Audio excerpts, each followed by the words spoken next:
নমস্কাৰ, পুনৰ কাম আৰম্ভ কৰি দিলোঁ। আপোনালোকে ইয়াত দেখিব এইসমূহ প্ৰতিটো বাঁহ হৈছে চি স্কেলৰ কাৰণে। ইয়াত আমি চি স্কেলৰ কাৰণে বাঁহখিনি কাটি মেজাৰমেণ্ট কৰা হ'ল। আমি মেজাৰমেণ্ট কৰিম এতিয়া। বাকী আমাৰ বাঁহখিনি চব সম্পূৰ্ণ ৰাউণ্ড পাব, সম্পূৰ্ণ ৰাউণ্ড আৰু ষ্ট্ৰেইট এণ্ড ৰাউণ্ড। আৰু এইটো এটা বাঁহৰ এই পিচটোত 100 টকাকৈ লৈছে। এই বাঁহটো আমি ক্ৰয় কৰিবলগীয়া হৈছে। বাঁহটো পাহাৰতে যিহেতু এইটো বাঁহ পোৱা যায়, সেইটো পাহাৰৰ পৰা আহিছে, এইটো শিলচৰৰ পৰা আহিছে।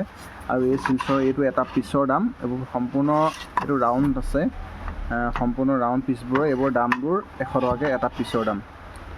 এটা পিচৰ দাম 100 টকা। আৰু এইবোৰ পূৰা ষ্ট্ৰেইট হয়। আৰু আমি বাঁহসমূহ মেজাৰমেণ্ট কৰি কাটিছোঁ, দেখাই আছোঁ আপোনালোকক। চি স্কেলৰ কাৰণে যিমানটো ইঞ্চি আমাৰ দৰকাৰ হয়, সিমানটো ইঞ্চি আমি কাটি ল'লোঁ। সম্পূৰ্ণ আপোনালোকে দেখিবলৈ পাব গোল, এইবোৰ গোল সম্পূৰ্ণ। আৰু তাৰপাছত আমি বাঁহী নিৰ্মাণ কৰিবলৈ আৰম্ভ কৰিছোঁ।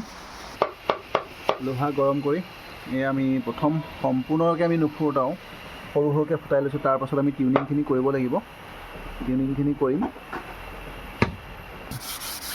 ফুটা কৰাৰ পাছত আমি চিজসমূহ মাৰি লৈছোঁ, চাফা কৰি লৈছোঁ। তাৰপাছত আমি ফুটাবোৰ আপোনালোকে সেইবোৰ ফুটা দেখিছে, এইবোৰ আমি টিউনিং কৰিম।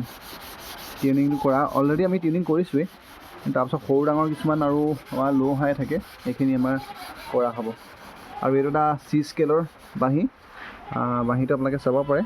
সম্পূৰ্ণ ইয়াৰ গোল দেখিছেনে, আৰু ষ্ট্ৰেইট, আৰু কোনো ধৰণৰ দাগি নথকাকৈ এটা ভাল প্ৰফেশ্যনেল এটা ফ্লুট হয়, প্ৰফেশ্যনেল এটা চি স্কেলৰ বাঁহী। যদি কাৰোবাক প্ৰয়োজন হয় আমাৰ সৈতে যোগাযোগ কৰিব, পাই যাব। ইয়াত আমি আকৌ শেষতে এইবোৰ সম্পূৰ্ণ কৰিছে পলিচ কৰি বা এণ্ডিং কৰি দিয়া হ'ব। কাৰোবাক প্ৰয়োজন হ'লে চি স্কেলৰ বাঁহী, সকলো স্কেলৰ বাঁহী পাব আমাৰ ওচৰত। প্ৰয়োজন হ'লে আমাৰ সৈতে যোগাযোগ কৰিব। ধন্যবাদ।